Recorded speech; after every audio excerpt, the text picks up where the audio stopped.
Paano kakainin yan, oh? Utang ina yung mga tindera dun sa latex.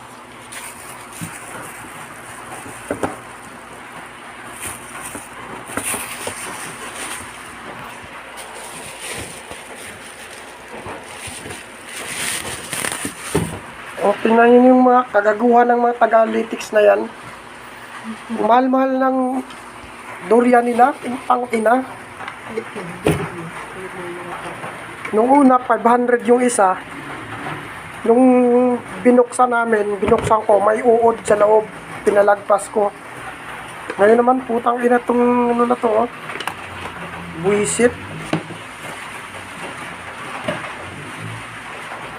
Sarap ihampas sa pagmumukha ng tindera na yon. Babalikan ko yan bukas sa hayop na yon. Ina, paano makain yung hayop na yan? Pait. Buisit.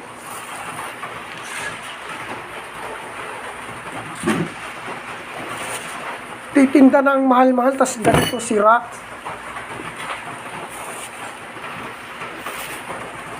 Pang ina. Inaano nila yung mga taong bumibili kasi nagmamadali na eh.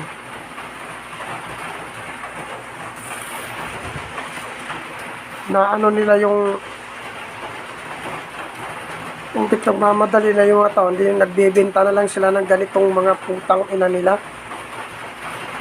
Ito yung mga tinda din sa ano, sa latex. Ito naman yung ano, yung nakaraan. Ito yung nabili ko sa kanila nung isang araw din. Wala ring napakinabangan. Ito, ayan, basura lang lahat. 500 isang pirasong durian. Lintik na yan.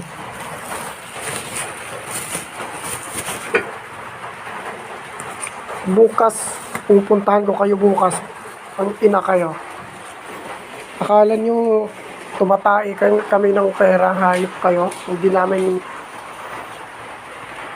Hindi ko pinupulot yung pera kung saan-saan lang. Ito ngayon lang, oh. Kabibili lang ngayon. Nung tinanggal yung laman, ganito. Sira yung ano, tapos yung dito, hindi rin makain, sobrang pait. Ayan, oh, pinagtatapon na, pinakain na sa aso. Ang ina, buisit na yon. Akala mo